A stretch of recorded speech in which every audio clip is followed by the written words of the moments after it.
Good evening, everybody. Welcome to Tuesday. And today we are going to focus on children. And I have said specifically special children because I believe all children are special. But if you want to insert a word in there, it would be special needs children. But I just prefer to call them special children. My name is Essa Zanambasi. And in my ad, I talked about the 5 A's, and those are the attention deficit and hyperactivity disorder, autism, allergies, anxiety, and autoimmune disorders. And the question is, what can we do to make a difference?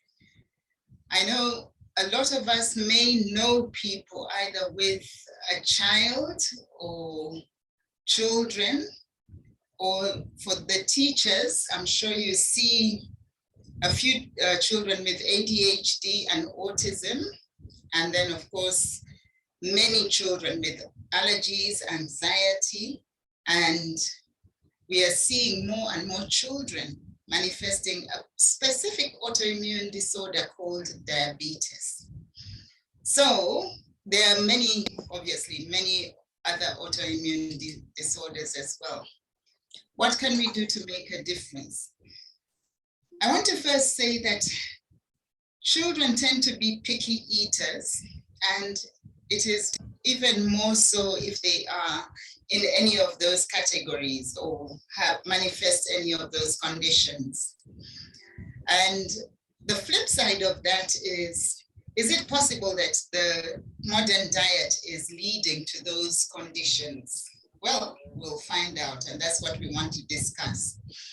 So I want you to consider these factors: nutrient use by the body, also called metabolic pathways, are influenced by internal factors such as gene mutations, and then external factors such as the diet, the gut microbiome, that is all the organisms that live in the gut, and exposure to toxins, and a particular factor is stress.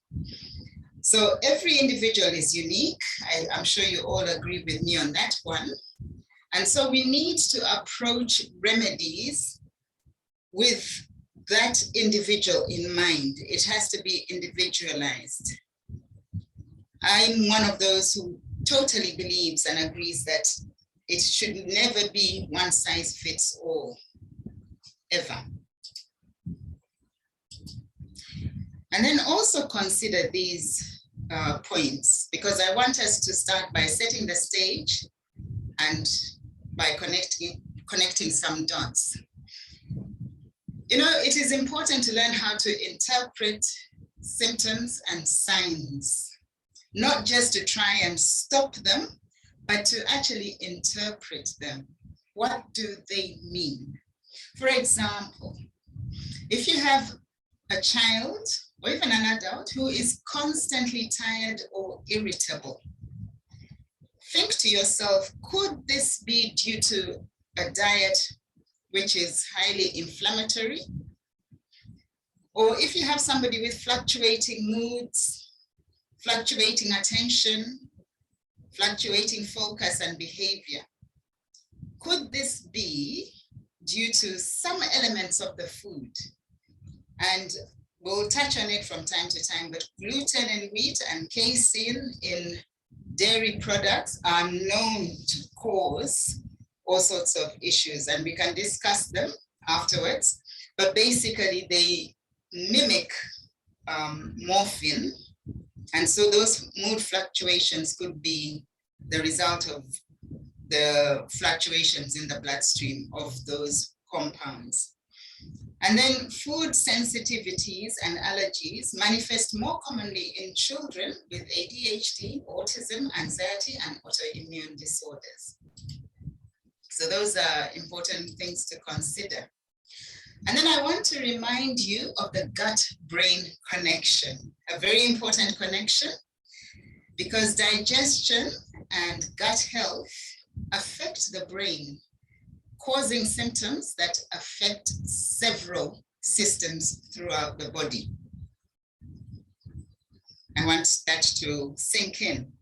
So it is crucial that these requirements are met for the body.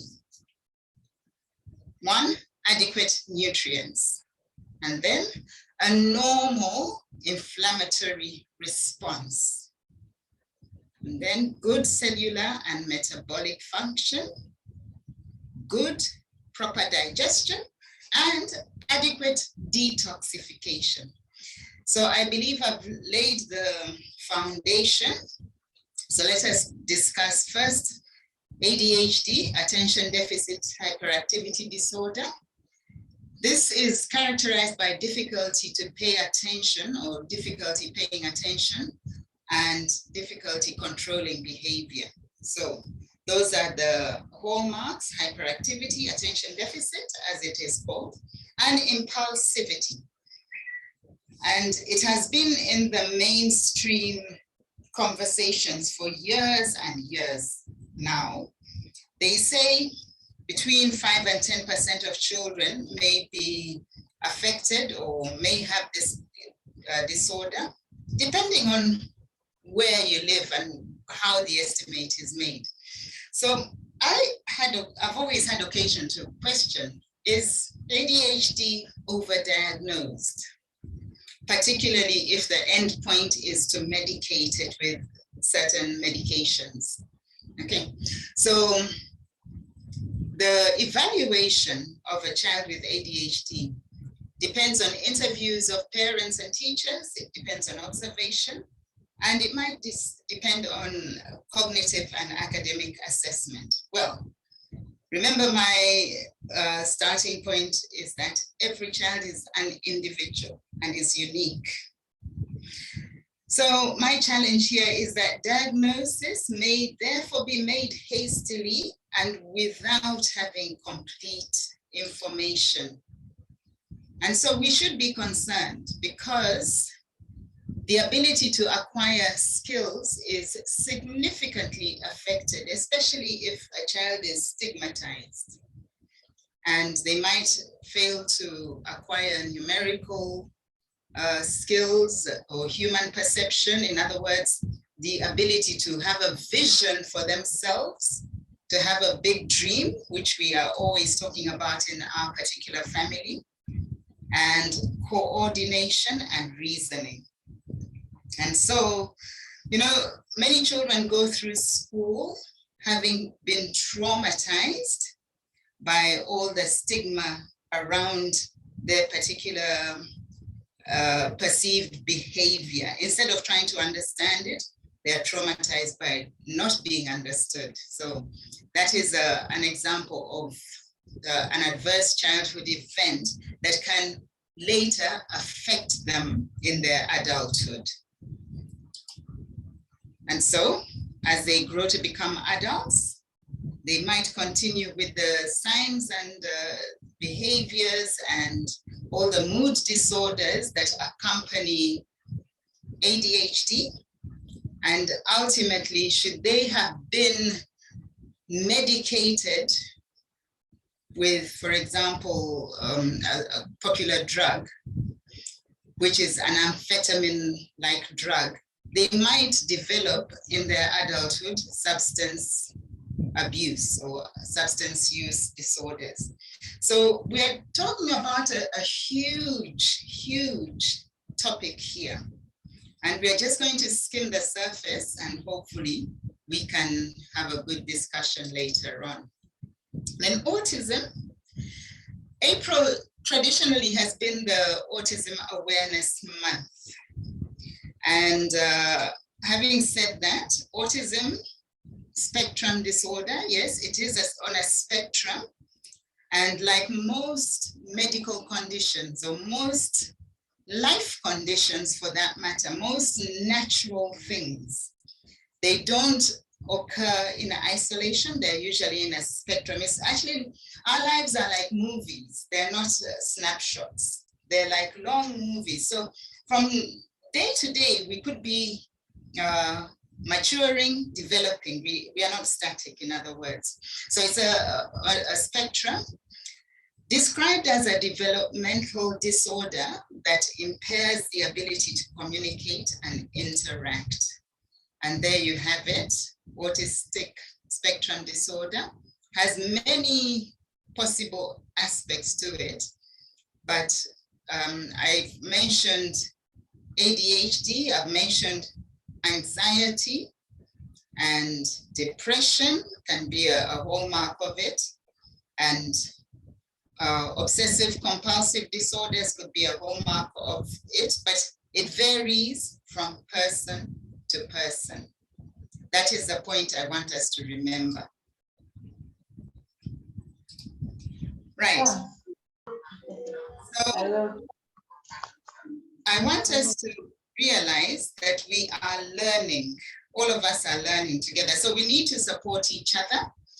And we are in a family called Neolife. For the guests, welcome if you're a guest here. We are in the family called Neolife. And I realize I may not have introduced myself. Okay, I am a medical doctor by training. My name is Dr. Esezan Hambasi. So as we learn, we need to appreciate that there are combinations of both genetic and non-genetic influences.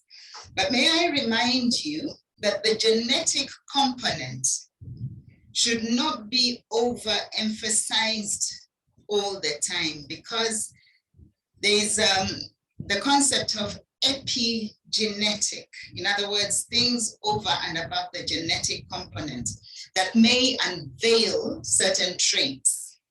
But if the environment and the conditions within which the individual lives and is raised are favorable, those conditions, the genetic conditions, might never manifest overtly, okay?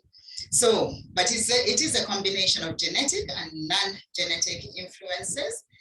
And the factors that have been associated with increased risk of these disorders, both autism and ADHD, but let's talk about autism now, include things like pregnancy and birth complications, such as extreme prematurity and multiple pregnancies, such as triplets and twins. Those are associated with, more likely to be associated with autism. And then pregnancies that are very close together, pregnancy spaces less than 1 year apart, may be associated as well. And also parental age, which is advanced. The risk is lower when there is adequate prenatal preparation to optimize nutrition in both parents. And we've had a webinar on that, how to prepare for a pregnancy. So one can get ready for a pregnancy and help the body to prepare better by, for example, getting rid of heavy metal toxins in the body. But we'll discuss that as we go along. Right, so here is a question.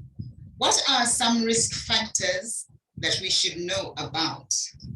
I'm just reiterating more or less what I've talked about.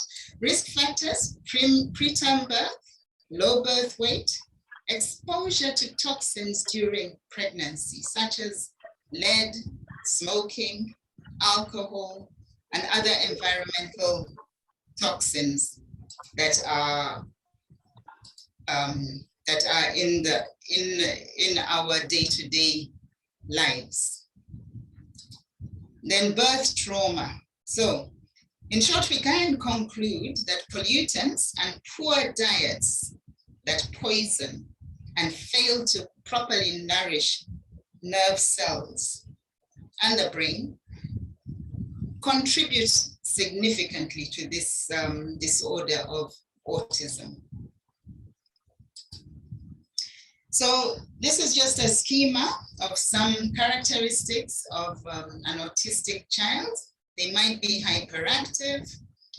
They might reject attention and affection. They might also ignore danger because they're just oblivious to it. They might throw tantrums and hysterics. They may be depressed. And by and large, they're intolerant to loud, startling sounds. Okay, just some of the few characteristics. And so, you know, there are many features, but the main ones would be challenges with communication, and then also restricted repetitive behaviors. And then they also have these appearing in early childhood. Actually, in the olden days, it used to be possible to see differences as early as birth, but we'll discuss this point later. And then their symptoms actually interfere with daily living. But here we are. Here's a point for us to think upon. Autism used to be from birth, just as I was saying, but it is increasingly becoming so-called late onset autism, where a child is born, is apparently normal, then beyond the age of 2 or even later, they develop poor coordination and concentration. They develop mood swings and inappropriate emotions. They are always tired. They even become anxious and depressed. And then they might develop or might find difficulty with writing and reading and visual perception. Okay, so, you know, let's think about it. The common denominator in all of this must be that the brain is having a few issues. And with that, I need to point out that the gut is also likely to be affected, or could be the source. Anyway, let's carry on. What might be contributing? Sensitivity to various chemicals. It might be food sensitivities. We might be in an environment with molds and fungal spores. I know for a fact where we live, it is very humid. We have quite a lot of rainfall. We are next to the sea. So mold and fungal spores are all over the place. And then, of course, the genetic probability is there. But I just wanted to point out a potential toxin called fluoride, which is available in our environments and in our day-to-day usage items, such as drinking water, toothpaste. Okay, fluoride is known to be damaging to hydrogen bonds that hold DNA, which is genetic material, together. And that may lead to rapid cellular aging, and it may also cause exhaustion of repair enzymes. That ultimately can affect the brain or areas of the brain. Now, it is really unfortunate, but most toxic, most toxic effects are in populations which are malnourished, with the greatest degree of malnutrition. So that should tell us something, that it is so important to focus our efforts on nutrition. But now, having said all these things and laying a foundation and literally trying to set the stage for why we should approach this condition the way we are about to suggest, we need to understand that we need to take some responsibility. Okay, so please limit or eliminate from your children's environment Pesticides. Pesticides have a lot of toxins. And then fluoride, as I've just mentioned, disrupts DNA. Then heavy,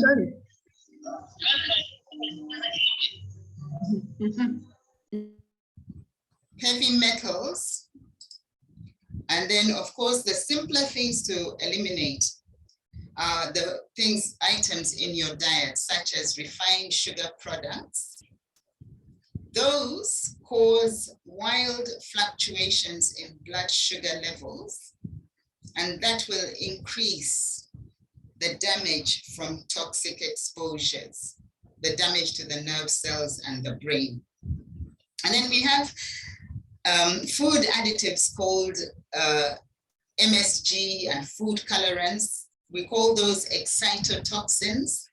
And then electromagnetic fields, exposure to electromagnetic fields, if there's a background of poor nutrition. All those can cause a lot of damage. So let us carry on. When a child is found to be autistic, there are some early interventions that should be instituted, if possible, such as speech and occupational therapy and physiotherapy or physical therapy. And if it is begun early, let's say 2 years before school going age, then outcomes can be good, at least for that individual, okay? The autistic individual need not appear different, but because they are picky eaters, it is quite possible for them to manifest overt malnutrition, and that is quite a challenge. So let us consider this. It is important to be consistent for autism spectrum and attention deficit and hyperactivity disorders, as well as for all the other A's that I wanted to talk about: allergy, anxiety, autoimmunity. All those need a measure of consistency. I usually talk about allergy and asthma together. And there you have it. You will never change your life until you change something you do daily. The secret of your success, whatever it is, whether it is in life or in this lifestyle opportunity, the secret of success is found in your daily routines. And that's just something that we should remember. So let's discuss nutrition in those conditions, in ADHD, autism, allergy, anxiety, and autoimmune disorders. And specifically, what Neolife offers to impact the lives of children with special needs, the children that I like to call special children. Our vision and mission, our mission is to make the world a healthier and happier place. So getting children to eat, we know we have to try. We really need to give them as much of the nutritious food as we can. But it's not always easy. And even if the child isn't autistic or has ADHD or any of the conditions, there are nutrition gaps. There are gaps in our nutrition or in our diet that needs to be filled for there to be optimal health. And that's what we want to discuss. So the first line of management must always be nutrition and a clean environment. You know, those are the two things. If we can get them right, we will be much healthier and much happier. As the family on a mission to make the world a healthier and happier place for children on the autism spectrum and related disorders, we have a huge opportunity to share with many families. And I sure hope there are many of you on the call that are visitors and guests. So, you know, being trained as a medical doctor, one of the things that is most disappointing and distressing is that the entire society as a whole, continues to prioritize treatment of symptoms. And I said earlier that we have to learn to interpret those symptoms, not so much to treat them, but to understand what they mean. So I want to put it clear that our core message as a family is that we must work on the fundamentals first. And these are the fundamentals: nutrition and a clean environment, low of toxins, okay? So each child is unique, but each and every child and adult has basic needs for nutrition and a non-toxic environment. That is what I mean by the fundamentals, and they should become rights. So let us talk very, very quickly about something in food called oxalates, and I don't want to spend too much time on this. Oxalic acid is found naturally in plant foods. Some foods have more than others.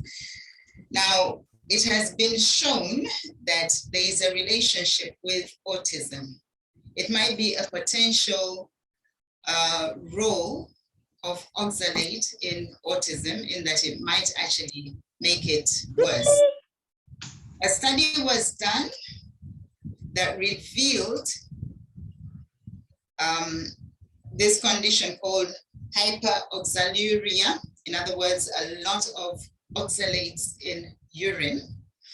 And you know, oxalates affect mitochondria. Those are the energy, the powerhouses in each and every cell, causing oxidative stress, which can manifest as inflammation and may even be the cause of seizures in autism. Then other things that oxalates might do, among other things that cause inflammation, but specifically foods with high oxalate levels, they disrupt the gut microbiome, they cause a leaky gut, and can lead to nutrient deficiencies. So I just want us to be aware of these things and connect a few dots. Now, the main concern is that they inhibit absorption of key nutrients. They bind trace minerals and nutrients. They prevent absorption. In other words, oxalates in our food can be considered as anti-nutrients. So they might inhibit the absorption of calcium, magnesium, manganese, zinc. All those are very important. They might also bind with some heavy metals, which would be a good thing if elimination is working well. But if that is a challenge because of the disrupted gut, then it might cause those heavy metals to remain in the system. And oxalates have been known notoriously to lead to the formation of kidney stones. So with all that in mind, let us look more closely at nourishing autistic children. And there's a lady who has done a lot of work. She's actually just had a summit, an online summit. Her name is Julie Matthews. She's an award-winning author, and her work is in a book called Nourishing Hope for Autism. And she emphasizes the role of nutrition and diets and knowing how to individualize diets and nutrition, and not to be too dogmatic either while you're at it. Okay, now for the guests, I like to show you very quickly this little picture of ours. That is what we recognize as the wellness triangle or pyramid, where we have to have good physical activity, manage our weight, eat lots of whole grains, and do very little, if at all, processed fats and sugars. There are some fats that we need, and we're going to show you exactly what we mean by that. Then we have to have adequate protein and fruits and vegetables. But unfortunately, life has dealt us a severe blow in that we hardly do enough physical activity, and then we eat too much of the wrong fats and sugars. That is a problem. Whole grains are very hard to come by. Ideally, we should get the whole grains for the essential fatty acids that are in there, but you can't get that in modern diet because of the food processing. The result is that we all become quite sick over the years. We move from the energetic zone where we are born, although I always have to remind us that a lot of children are born sick. And then we quickly go through the tired and then to the sick zone where we then are sustained for many years on medication, 20 to 50 years on medication. That is not ideal. And in this family, called the Neolife family, we say the ideal is that we maintain ourselves for as long as possible in the energetic zone by ensuring that our cells are healthy, and we replace all the unhealthy cells with healthy ones by supplying a solution that we have called whole grain oils, okay? So rather than depending on whole grain as grain, we have a product that will give us the oils, and those are the essential fatty acids that we seek. And that will enable our cells to be fed so that it enhances energy and improves the way the cells use nutrients. Very, very important. So that is a foundation that I want all the visitors to know about, that inside the cells are the elements of that cell that actually create whatever that cell is programmed to do. We call them mitochondria, and so we have nutrients for those as well. But now, you know, there's so many supplements out there. The world is replete with lots of supplements. Every company says they are the best, but who can we trust? That's a very, very good question. Can I recommend that you choose carefully? And we want to introduce you to our scientists. We have a scientific advisory board which was founded many, many years ago by a top toxicologist and pharmacologist. He was a cancer researcher, and he declared that the best way was whole food nutrition, and that is what Neolife offers us. It is the leader in whole food nutrition supplements. So core nutrition for children. The concept of core nutrition is that this is the foundation, and all the elements in there are vital. We have it as a package for children. Older children can use what adults would use, called Pro Vitality and the shake, the Neolife shake. Or when NutriShake comes back, NutriShake is what we have as well. And so this gives all the 22 amino acids, and that is very important. And the Pro Vitality gives you the foundational nutrients. So now I want to talk specifically about why the shake, the Neolife shake, is important. It is important to maintain stable blood sugar. I mentioned it earlier, wild blood sugar fluctuations cause nerve cells and the brain to become more susceptible to damage from toxins. And we don't want that at all. So in the autistic or autism spectrum disorder, if you are to recommend something, I think that would be an excellent product to recommend. First of all, you're dealing with picky eaters, children who don't particularly enjoy food, but they would enjoy the taste of these things. And moreover, they're mixed with water, and that takes away the factor of dairy being one of the causative, one of the factors that might cause symptoms to be worse rather than better. Okay, so this is just a schema to show that by maintaining blood sugar in a good control zone, we call it the glycemic control zone, you can get quite a lot of control on mood and the symptoms that we've discussed earlier.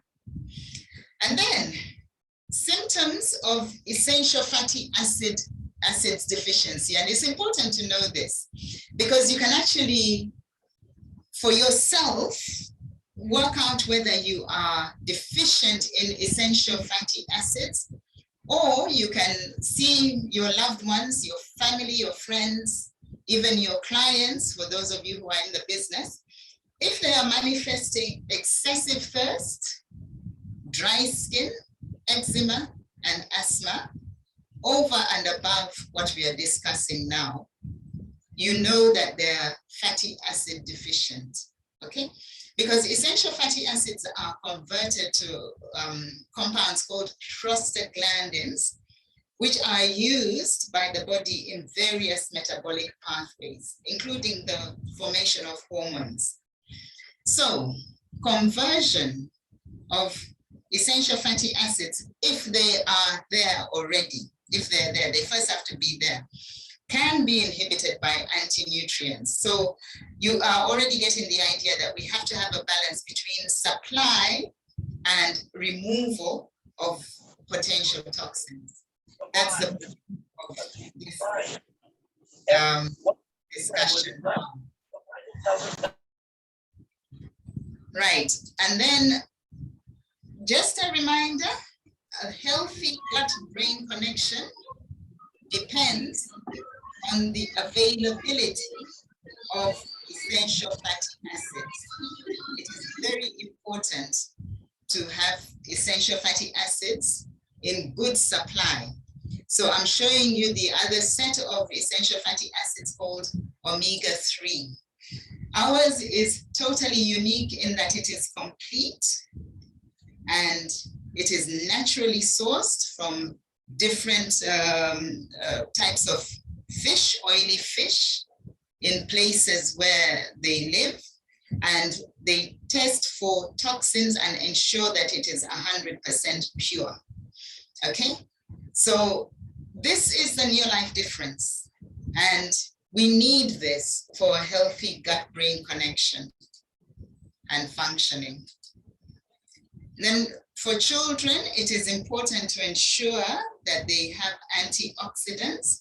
And this is just a rule of thumb. Wherever you have the need for essential fatty acids, and such as the omegas, the omega-3, omega-6, as I've shown you in the previous slides, you need to have antioxidants on board because you need to protect those fats so that they do not become rancid. Okay, then let us talk about minerals. Zinc is vital for the functioning of enzymes, for the formation of hormones, and generally for growth. And minerals are important. You may be able to get them into the children, but I've shown you the children's core nutrition, which does have zinc. And minerals are also important for detoxification as well. And then we have important vitamins. There's one of the important metabolic pathway that influences whether autism and attention deficit are challenging, and that's what we call methylation, okay? We've mentioned it before, but I won't go into too much detail. I'm just showing you examples of our supplements that will participate in that process. And then back to the minerals, calcium and magnesium are important for calming down the brain. And then I would like to point out the importance of maintaining a healthy gut. Now, many of you may have heard me say this is a brilliant product. And the brilliance of this product is that It is inexpensive, and yet it is very effective at maintaining the very delicate balance of the gut so that it remains healthy and it contributes to keeping it healthy and not leaky. Of course, you have to remove all these anti-nutrients such as antibiotics and drugs and all those things, stress and other toxins. You must make sure that you have removed them. And that's where we have the detox program. Brilliant. It's important for children to detox.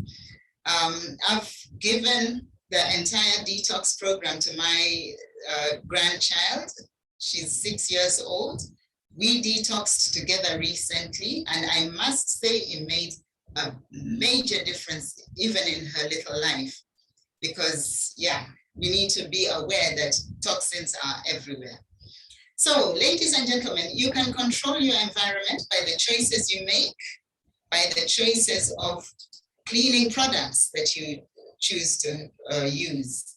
And that's what we have in this family: non-toxic, 100% biodegradable, very, very economical, very, very efficient and effective. So you have that choice. You have the choice of the most magnificent washing powder, which is so economical. It still blows my mind to this day. Reducing toxic chemicals in the home is a priority, ladies and gentlemen. And if you're guests here, please know that we even use oxygen as our bleach and not toxic things like chlorine. So we have oxygen bleach, which can be made available.